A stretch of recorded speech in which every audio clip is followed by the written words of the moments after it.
Hey, deserving listeners, 90 Day Fiancé, The Other Way, Let's Watch. My name is Dr. Kirk Honda. I'm a therapist and a professor. Keep in mind that everything I say is completely speculative based on very little information. Let's watch. Hard without her, but she encouraged me to be more open to giving him another chance.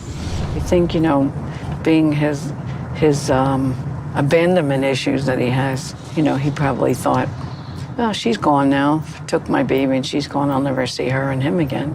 Yeah. So I think he went out of control.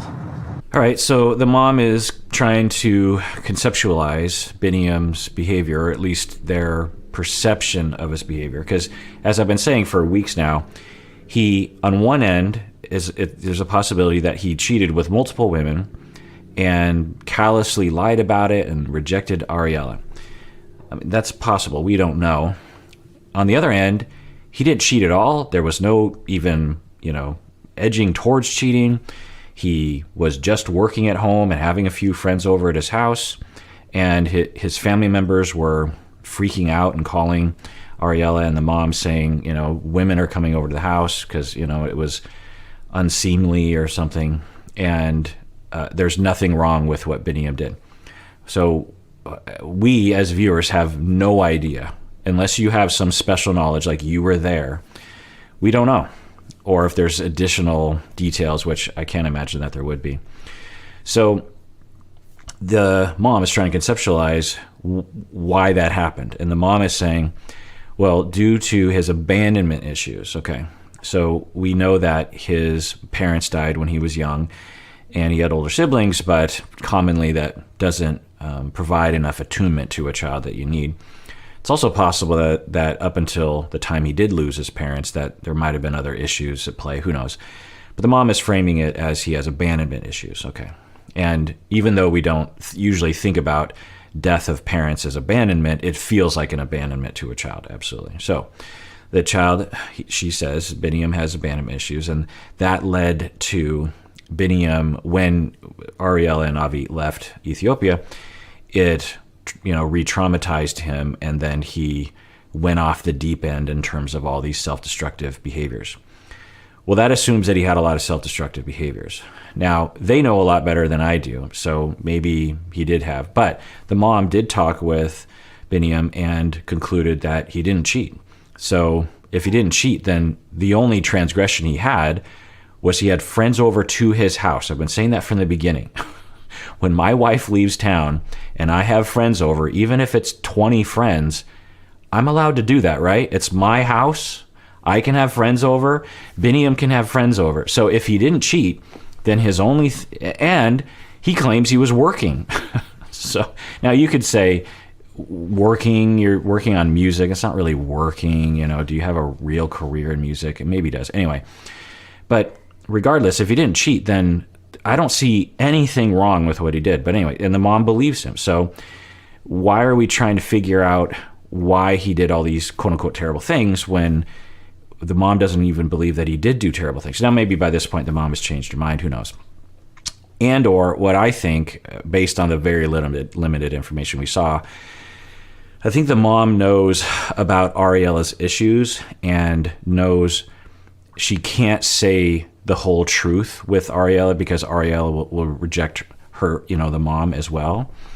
Because she knows by experience that when Ariela gets really locked in on something, particularly around feeling mistreated and having distorted feelings around that the mom knows, like, don't contradict that because that's a minefield and it doesn't really do anyone any good to press that issue. I'm speculating completely on that. I have no idea. But what we saw last week was the mom with Biniyam, it's pretty fluid back and forth, and then goes home to Ariela and didn't say almost anything that she was saying earlier, even in the one-on-one interviews. She, around Ariela, was almost like taking Ariela's side when away from Ariela, she was not necessarily taking Biniyam's side, but just having her own point of view. But I don't know. It's hard to read. I have to ask the mom and everything. The other thing is that people pointed out to me, including the pod wife, by the way, something that I missed. And because when I watch the show, I'm actually watching it on my computer screen. It's kind of a smaller screen. as opposed to, a full TV. Like, I'm probably watching on the equivalent of like a 9-inch TV or something. So it's pretty small. But people said that she had scars that looked like what people will call cutting or self-harm, but what we call non-suicidal self-injury.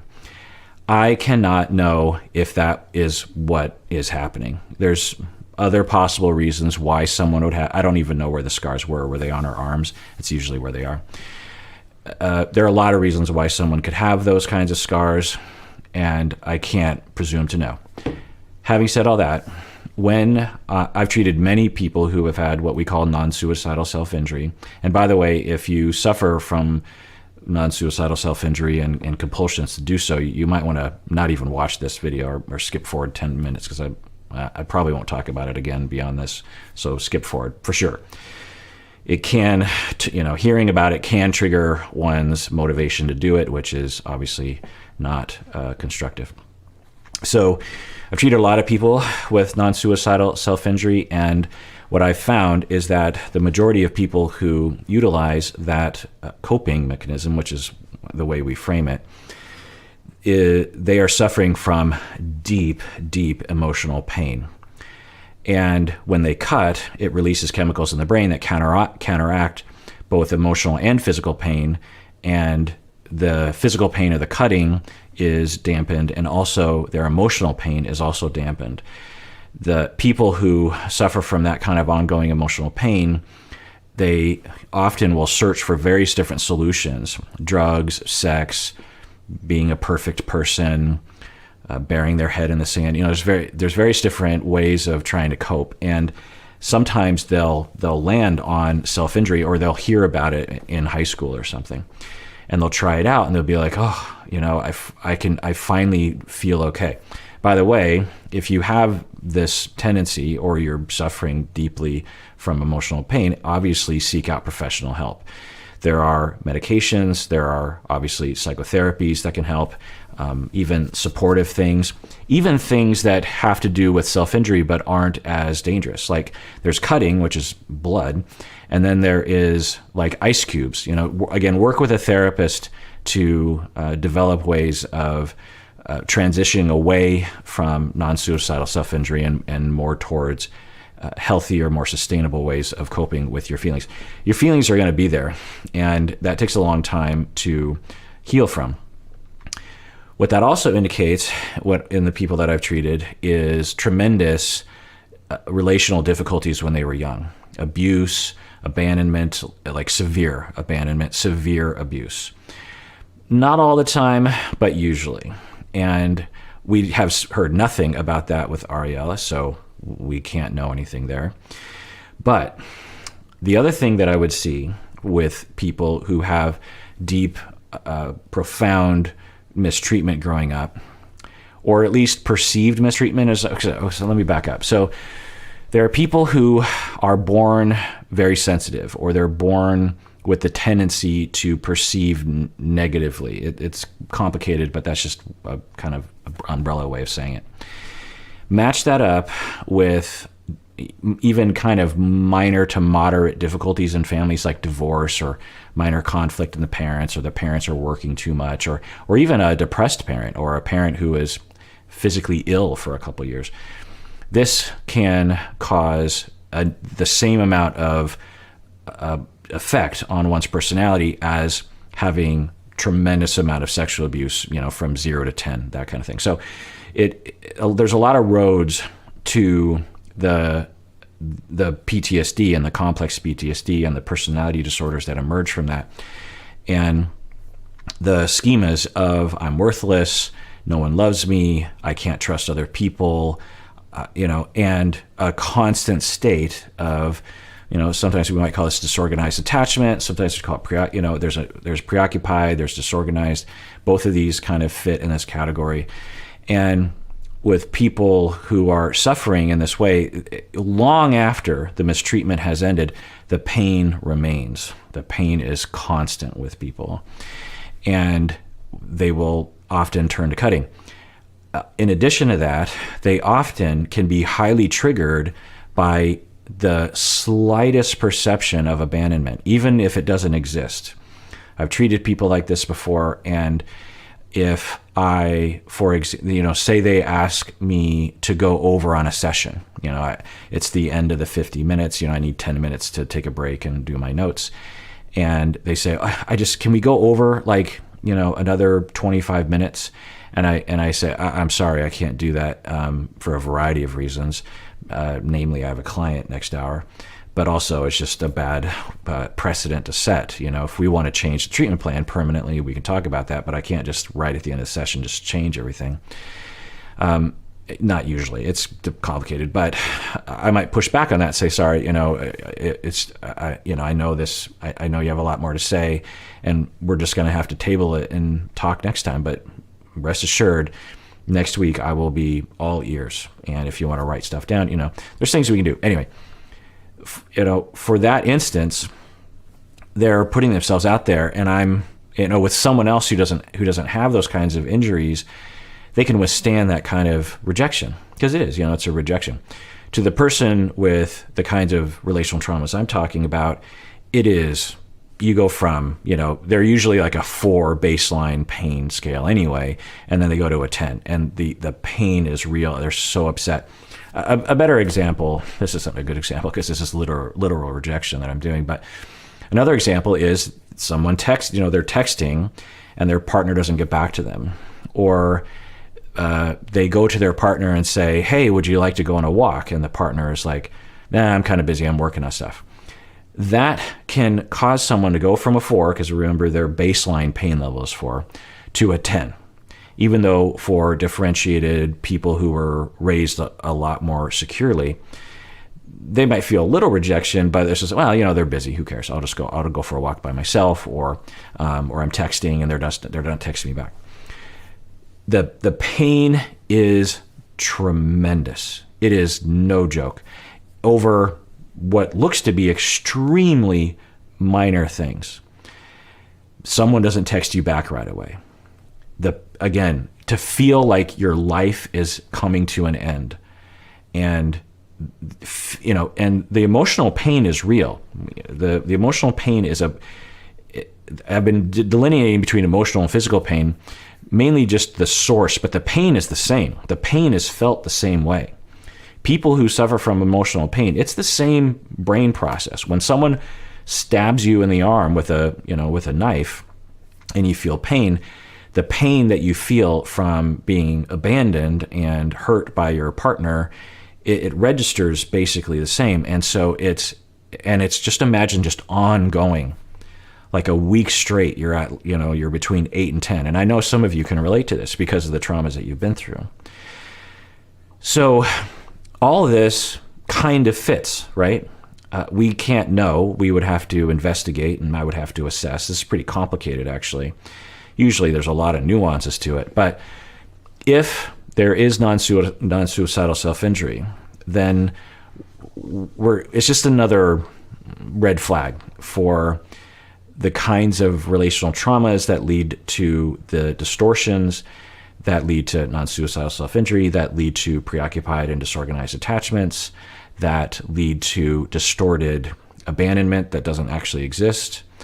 But I can't know. But it is interesting, and I'm glad that people pointed it out to me that they saw scars. But again, I can't know. This is, the cast members sometimes watch this channel and watch my videos. And so I'm always thinking about that, by the way. I'm always thinking what if Ariela was watching this right now? Because in no world do I want to make them feel bad. Do I want to hurt their feelings? Do I want them to feel bad? I'm trying to help. This would be the same thing I would tell someone if they came into my office and I assessed them and I was starting to coalesce a conceptualization along these lines. I would say the same thing. I would word it the same way, probably. So if they watch, I want to make it clear, not just for them, but also for everyone else, because sometimes people will talk about what I say in other venues, Dr. Kirk Honda diagnosed her with it, and people will send me those those discussions. And I was like, no, people, I'm not diagnosing. I'm pretty clear, I'm speculating, not for their benefit, but for your benefit. Not so you can judge them or diagnose them, but you can look at your own life and get the therapy that you need. That's why I do it. But the way he's acting right now seems that he's really interested in having his own family together. I mean, obviously things are not easy. There's a lot of other issues that we have to deal with, but he's a great dad. Okay, so we're hearing that Ariela seemingly has recovered. She said, well, there's a lot of things we have to deal with, but he's a great guy. So that means that they must have navigated. This is a few weeks after the last, or maybe a week after the last episode, which is a good sign. And it did make me wonder. I did wonder if Ariela's preoccupied attachment, if she suffers from that, or even disorganized attachment, gets really triggered when she's not in physical proximity with Biniyam, because of the mutual triggering that I was talking about before. So maybe they just really should be careful about spending time apart from each other. Okay, so we're going to ride together with Ari? Yeah, we're doing a ride together. Okay. ጀነስ እዚህ በመሆኗ በጣም ለእኔም ለአሪም ጥሩ ነው ብዬ አስባለሁ። እንደ እናትም ሆና ያሉትን ነገሮችን በማስተካከል ነገሮች ጥሩ እየሄዱ ነው ያሉት። ያ ደግሞ በመሆኑ ደግሞ በጣም So it's good. I often talk about triangulation. People are often triangulated into conflicts of people on the show, and the mom was triangulated in, and she was functional. She helped them. Sometimes people consider triangulation to be always dysfunctional. Of course, that's ridiculous. Therapists are triangulated in all the time. And how do we use that triangulation? Do we use it for good, meaning do we help them resolve the issue, or do we help perpetuate the issue? Do we just dissipate? So, for example, if someone comes to you and they're complaining about their spouse, and you just say, I don't know, yeah, your spouse is a complete a-hole. I agree with you. I agree with you. You're not to blame. Your spouse is 100% to blame. That probably isn't true. It could be, but it probably isn't. I mean, it very well could be if the spouse is abusive or something, but it usually is not true. And that perpetuates the distortion of your friend who's coming to you for help and is utilized to, or results in perpetuating the conflict, because until your friend takes responsibility for their part of it, there's no way to move forward, or it's very difficult to move forward. Whereas if you, at the very least, if you just listen and you're just like, wow, that sounds tough, you're probably going to avoid dysfunctional triangulation. Just be there. Just they're venting. You're not necessarily agreeing with them, but you're not opposing them. You're there, and you're just like, wow, I've been there before. That sounds really rough. That can be that can avoid being dysfunctionally pulled into the situation. But if you really wanted to be functional, then you would talk with your friend about the process between your friend and their spouse. That's what good therapy is, okay, what's happening? How, I hear your anger and I hear your conclusions, but how did you get here? Because you were in love and things used to be working. Otherwise, you wouldn't have been in a long-term relationship with this person. So how did you get from A to B? What happened there? What are you doing to trigger each other? What do you do? Because the other thing is when your friend comes to you and is complaining about their spouse, you're going to hear about the worst things that hurt them naturally, because they're really hurt by that.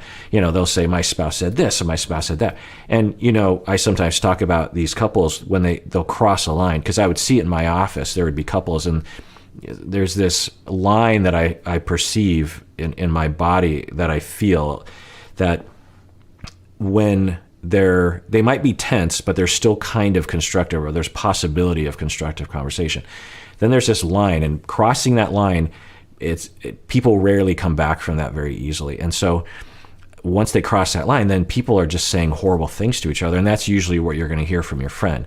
And if you just take that as like a representation of like what the whole conversation was, then you're just like, oh my God, your spouse is an a-hole. But in all likelihood, your friend participated in that situation fully, if not even more so than their spouse did. It's just hard to know. But so when you when you're listening, you want to say, okay, that sounds really rough. I can't believe that they said that. How do you think you got here? I sometimes, you can even self-disclose. Just be like, for me, when I get in situations like that, I usually am 100% sure that my spouse is 100% to blame. But then later on, I think about it, I'm like, actually, I was at least 50% to blame for that. And when I discover that, then at least I have something I can do. It gives me some power. So, there are things you can do to functionally triangulate. Sounds like the mom really did that. ጥሩ ተስፋ እያየሁ ስለሆነ በጣም ደስ ብሎኛል።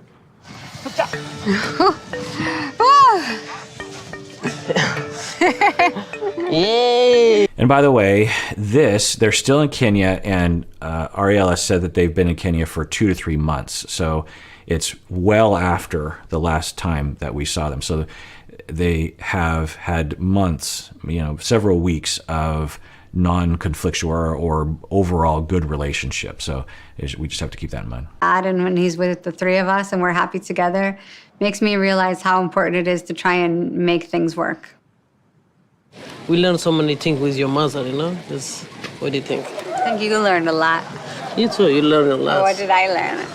You learned patience, you learned just calm down. Oh, I learned patience, huh? All right, so they're smiling and they're being playful with each other. But it would be better if the two of them, instead of saying, we've learned a lot because we're in a better place because you changed. And I see this a lot. And it's a lack of differentiation. It's sort of an immature thing to do. Maturity is defined various different ways. But I think one of the main tenets of maturity is wisdom. And a main tenet of wisdom is knowing how you participate in every conflict you've ever been in. Maybe not every conflict, but most conflicts. Wisdom and maturity are evidenced by that ability to be like, there's going too far. There's like always taking responsibility and be ashamed all the time. That's obviously not healthy and not fair to you.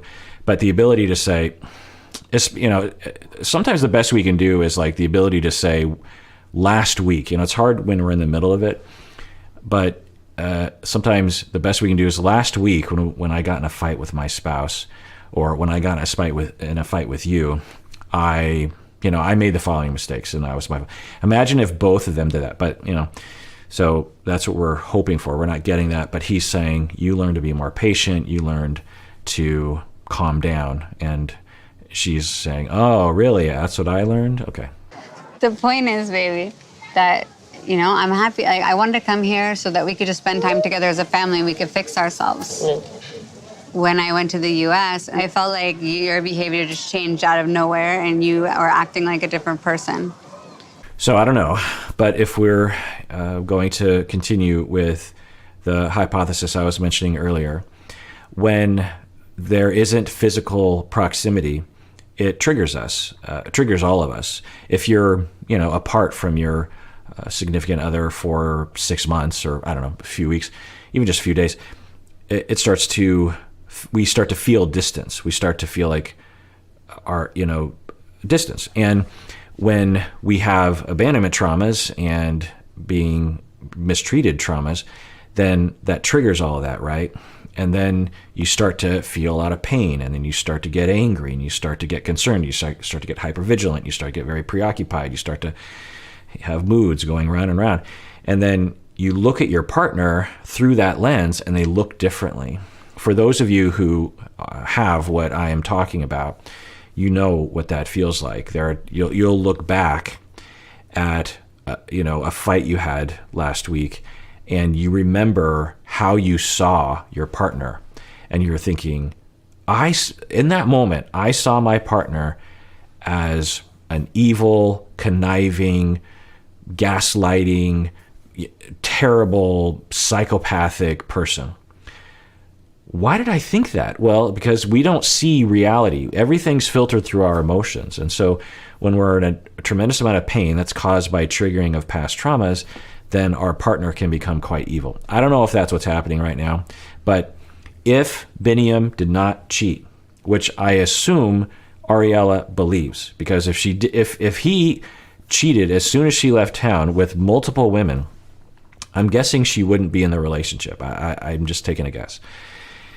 So I assume she believes that he didn't cheat. So if he didn't cheat, then how did he become such a different person? Now, we don't know. For her, if we were there, maybe we would have seen, well, he was very standoffish on telephone calls or something like that. And I could actually see that, because when I think he feels threatened, or it triggers him to kind of pull back, to withdraw, to detach, right? I also think that his personality, and maybe even his attachment style, makes it hard for him to feel things and to be in the emotional space necessary to really connect with someone over the phone. And I think it's just much easier for him to connect when he's in person. The other thing I'll say is I don't know if I showed this clip, but Ariel was saying, seeing Biniyam with his son really gives me hope that he's a good person. I really connect with him because of how great of a father he is. Sometimes with avoidant attached people, and I don't know if he suffers from that, but sometimes having children or even pets can cause their maternal nature to emerge. Their loving, compassionate, touchy-feely, connection, because to the avoidant person, they know that a child won't reject them. Children, generally speaking, once you've bonded, they don't reject you. And pets as well, right? Whereas adults and wives and husbands and others, they can and will reject you quite regularly if things aren't going well. And so the avoidant person might avoid any closeness in any other relationship, or kind of use tactics to avoid vulnerability. But when it comes to a child or a pet, all of their lovey-doveyness just comes pouring out, because they've always wanted to manifest it but have never trusted anyone with it. It's just really shocking for me. I get it. Just it's my fault. I know that. I'm so sorry for that one. Family is for me every time is for number one. Okay, so he's saying it's my fault. I'm assuming they're not talking about cheating, because he said he didn't cheat. Mom believed her. I'm assuming Ariela would have left him. So maybe he's saying it's my fault that I wasn't more responsive. I'm guessing that would be a viable thing that he should apologize for or look into. I don't want to hurt you anymore. Just I love this baby, and then I love you. I love you too. Vinny has told me he's sorry about the way he treated me in New Jersey. Vinny is telling me sorry every day. But forgiveness is a process. Some days are great. Some days are like, ugh, Okay, I don't know. But on one end of the spectrum, he was a total jerk face over the phone and treated her horribly. I don't think we saw that, but of course they had hundreds of conversations, and we probably saw 2 or 3 of those conversations. So, and he knows he's being filmed, so we all understand that these individuals act differently when the cameras are around. So we don't know, or we suspect they do anyway. So on one end of the spectrum, he's apologizing, and because she seems quite sure that he was a total jerk face when they were separated, when she was in the States. And he's apologizing for that. Okay. On the other end of the spectrum, he wasn't that bad. We did see him being cold, I would say. But they were mutually triggering each other. She's yelling at him and accusing him of being a horrible person, and we saw him like trying to be nice, but being withdrawn and lying. He would say, I will call you back and I won't turn off my phone anymore, and then he wouldn't do that. Was he lying the moment? Was he wishful thinking? I think if he would have stopped for a beat, he would have said, yeah, it's not likely that I'm going to answer the phone every time she calls, because I've never done that in the past. So that wasn't okay. By the way, I've gone back and started watching the Tanya and Sinjin story. I don't know if these episodes have aired yet, but they have a similar dynamic where Sinjin was preoccupied and Tanya, I don't know if she was avoidant, but she was just responding to his preoccupation. You know, Sinjin was like, I need a lot more contact. I need a lot more phone calls. I need a lot more love. And she's like, I need space. Okay, so pursuer distancer dynamic, and that happens a lot. But the way that Tanya and Sinjin dealt with it was completely different than this couple, and I contrast that in those videos. That for them, Tanya is like Biniyam. And Tanya responded by saying, I can't promise you that I'm going to call you. You know, Biniyam would say, yeah, I'll call you. I'll do anything. I'll never not answer the phone. No more airplane mode. But then he would do it because he was trying to avoid a fight. But Tanya actually didn't kick the can down the road. She actually faced it head on and said, honey, I know you worry about me, and that's great. You love me. But I need my space, and I can't guarantee you that I'm going to call you when I get home, when I get back from the bar tonight. She did not lie. Tanya faced it. And by doing that, she doesn't kick the can down the road, which creates 10 more cans, like with Biniyam. Every time he would do that, Ariela would justifiably get more and more hurt and more angry and more accusatory. So Tanya dealt with it differently. And as a consequence, there, at least at this point where I'm watching that backstory, it hasn't escalated to the level of this, but maybe it will. But anyway, so on one end of the spectrum, he was a horrible person. On the other end of the spectrum, he was avoidant and lied, but on the scale of things, it wasn't that bad. But he knows he needs to apologize because she feels as though he did a horrible thing. And he knows that she won't let go of it. And so he is either, brainwashing himself into believing he did a horrible thing, or he is placating her on some level. We're not hearing, which isn't terrible. In relationships like this, you can temporarily do that if possible, if it's tolerable to you, and hope that everyone gets therapy so that you don't need to do it in the future. But I don't know what's happening though. This storyline has been very not confusing, but I feel like I don't really know what happened. I feel like I had some sort of God perspective on this relationship. Was there cheating? Was he a jerk face? Because if he was, then all this kind of makes sense. If he wasn't, then what's going on? Even though things are not 100% between Binny and I do really want to keep my family together, so I'm not willing to give up yet. Just because I stay now, even though we had this horrible problem, doesn't mean in the future that if you did the same thing again, I would be okay with it, right? I just wish they would tell us. They don't have to, but it'd be nice for me as a citizen to understand what they're referring to. Have they decided that he did cheat? Was it just the not answering the phone?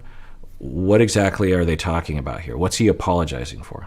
But I don't think it's sustainable to live in Kenya long term. We have to keep renewing our visas all the time, and we don't have stable work. So since I don't want to go back to Ethiopia, it seems to me that the US is the best option. But I'm scared to tell Binny because I know this is going to make him upset. Okay, actually, I think for everyone's sake, this would be worth considering going to the States, because not because America is this necessarily great place, maybe it is, but mostly because if they divorce, which I would give a good chance of happening given what we've seen thus far, that he will have established his residency in the United States and thus will be able to live in the same town as his child.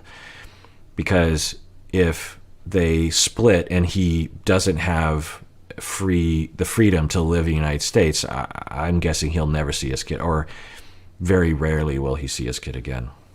When I first applied, I wasn't even really going to go through with it. I was so happy with living in Ethiopia. But now I don't want to return to Ethiopia. Everyone has been seeing Vinny's behavior. He's not trying to hide it. So it still hurts my pride to think that other people are looking and laughing at me, basically. Okay, laughing at her because they think he cheated or he did cheat or he disrespected their household by having friends over. What exactly are we talking about? አሪ ኬዋን ቪዛ አፕላይ ስታደርግ እኔ ወዲያው ነው የተስማማሁት። ምክንያቱም ይሄ ቤተሰብ ተበታትኖ እንዲሄድ አልፈልግም። ነገር ግን ያው እስከ መጨረሻው አሜሪካ መቆየት አልፈልግም። ቤተሰቦች ስላሉኝ እዛም ጓድ Yeah, it makes total sense that he doesn't want to leave Ethiopia. Friends, family, culture, religion, everything. So, yeah, that's a huge loss and a huge transition. I guess it just depends on how much he wants things to work with Ariela. I don't know. I'm so worried about these three people that I think I'm getting too invested, and I feel this real push to grab Biniyam and say, dude, just go. Give it a shot. You need to do everything you can. And you might even be able to see your other kid. How about that? ጓደኞችም ስላሉኝ እዛም ያ እየተመላለስን ቢሆን በጣም ደስ ይለኛል። You need to understand more about me.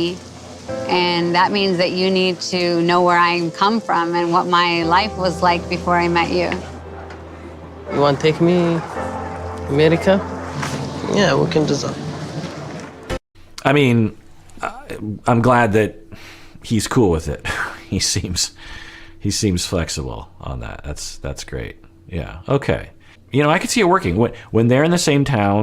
I think they make it work, and his family and friends are a pretty big trigger for her, and you know, going to clubs. And so if he goes to the States, he's obviously going to start over, and he's probably not going to work in the clubs.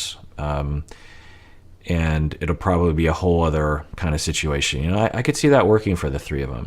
The sacrifice here is, can Biniyam be happy? Can he feel like, can he develop community? Can he stay connected to people in Ethiopia? You know, that's a huge, huge loss for him. Just we have a beautiful baby. I don't want his he don't have like mother and dad. Just we need to be work out mainly like, you know, just family.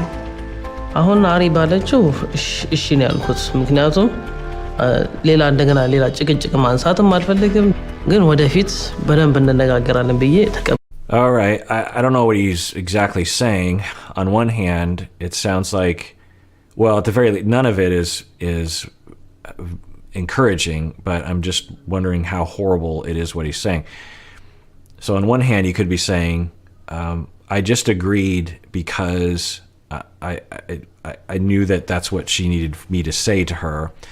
You know, we'll talk about it more in the future, meaning, so in the best case scenario, he means, yeah, I'm still open to going to the States, like I said, but I'm kind of ambivalent about it, and I hope to have more conversations about it with her, maybe try to convince her. But, you know, in the end, if she's unconvincible, then yeah, I'll go to the States. So that's kind of the best case scenario. It's still not great because he's not being forthcoming, which is another example of his withdrawal from her. Worst case scenario, he is lying flat out and saying, yeah, sure, I'll go to the States, where he knows I'm never going to the States. I'm just going to get her back in my good graces, and then I'll start to try to, you know, I'll just live our life the way I want to live it, or I'll get her back to Ethiopia and I'll suck her back into that life or something. I don't know. I don't know which one is happening right now. Either way, it's not good. He should have, if he's ambivalent, he should say, well, I'm tempted, but I don't know, because I'm going to have to give that one some thought. I did think he agreed to it rather quick, given what I understand his connection to his community is and his family. So it's just another example of him kicking the can down the road. It's like, well, in order for me to address it right now, I have to be honest and vulnerable, and I've never trusted anyone with that, so I'm just going to agree, and I'll deal with it later. Avoidant people not only avoid vulnerability and relationship closeness for fear of abandonment and neglect, but they also avoid conflict often. I love you, you big jerk. I love you. All right, well, I want to thank you for liking my videos if you've ever done that, or subscribing, or hitting the bell, or commenting below. It is a huge gratification to me, or if you said nice things, you know, I read those, and it's really the wind beneath my wings, truly. Also are the likes. You know, it doesn't take much to click that like button. You know, and I know a lot of you do, which is fantastic. Some of you have even said that you'll be watching on your TV and you'll then afterwards you'll go to the computer and then hit the like button. So that's unnecessary but super cool of you. And everyone out there, please take care of yourself because you deserve it. You really, really do.